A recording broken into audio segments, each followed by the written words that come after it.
I just can't imagine doing this. I can't imagine how, I mean, are you just like awake in the middle of the night thinking, what rhymes with this? Or how do I get this line? Luckily, as I say, I've got a lot of poetry. I've got the rhythms, particularly these kinds of rhythms. You know what you want it to head, be, but finding those words. I mean, my mother would recite the Rhyme of the Ancient Mariner to me. I mean, when I was kind of semi-homeschooled, and I didn't get to an actual school with other kids until I was maybe 7 or 8, and I made a new friend, and I remember saying to him, you know that thing when your mum recites the Rhyme of the Ancient Mariner? Do you like that? I love that because, I know it's not going to be bedtime for well. He's going what thing? I just thought that was a mama thing, That's what mothers do, So, no, how does it work? So a lot of it starts, when that verse I read you as I walked out one morning and then I seemed to hear something.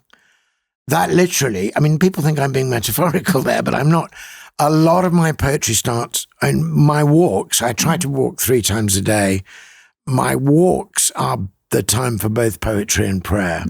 So often the lines come to me, and it used to be, Tennyson could walk out and compose 50 lines and just come back and write them down. Oh, man. I can't do that. But I could retain, I could, back in the day when I was really working on sonnets, I could really probably compose a sonnet in my mind. But I get verses of this, and I either jot them down or now, if I have a phone, I'll just record it. Oh, and then, but it starts on the tongue and possibly scribble down. I do travel with a little notebook in a satchel, so I'll sit down on a bench on my walk and just write. But then I bring it back to my little writing hut or my study upstairs, depending on the weather. And, I'll sort of light up a pipe, and I have a manuscript book.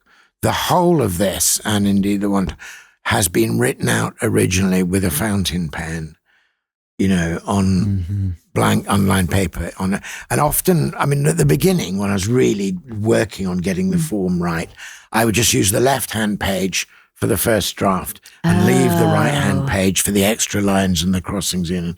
Now I'm confident enough to actually compose on both pages. But I've got space, therefore, to. So then eventually it gets transcribed, onto a computer. And even in the act of doing that, I'm revising it. But I can't do the final revisions on a screen. I just can't do it.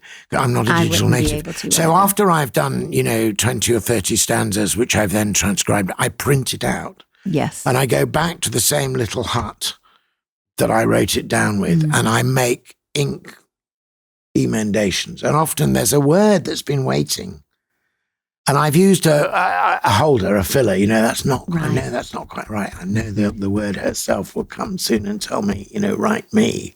And and that's another question I have is it has to exactly that, which is that you see poems sometimes and they're rhyming in some way, and you look at the word and you're thinking, that's not really exactly the right word in terms of its meaning. The poet put it there because it rhymed. The rhyme, yeah. But you read this book, and it not only rhymes, it's exactly the right word. How does somebody do that? Obviously, in one sense, I can answer by saying I've had a long apprenticeship. I started writing this, if you like, badly almost 50 years ago. I'm 68 now. Plus you've read 17. A lot. So I read a lot. Which is important. I've memorized a lot. Yeah. I didn't even know what I've memorized. It's in there.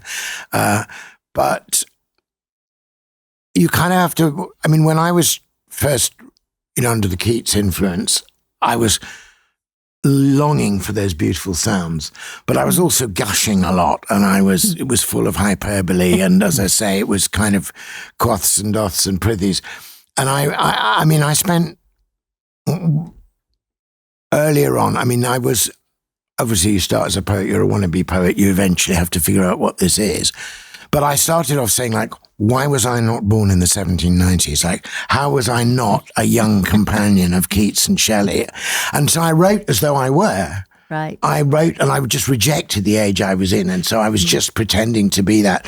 When I learned useful stuff, I learned some chops, but at first I was listening to Keats, as I say, I was like like the kid at the back of an Eric Clapton concert playing air guitar. Like, I don't even know what this is, but I'm trying to move my fingers like that. And then later on, when I discovered the metaphysical poets and, Donne and Herbert in particular became really, again, I was going like, how come I wasn't one of them? And again, I was writing rather in their manner. And none of that poetry that I wrote there is publishable. It's derivative, it's imitative, but it's inauthentic in the sense that I'm not writing as a person now to people now. That doesn't mean I don't want to draw on the past. I absolutely want to. I mean, I think we've lost stuff we need to recover. But one of my collections of poetry is called, the second one of lyric poetry is called The Singing Bowl. And it opens with a poem called Singing Bowl, which is kind of the muse speaking to me.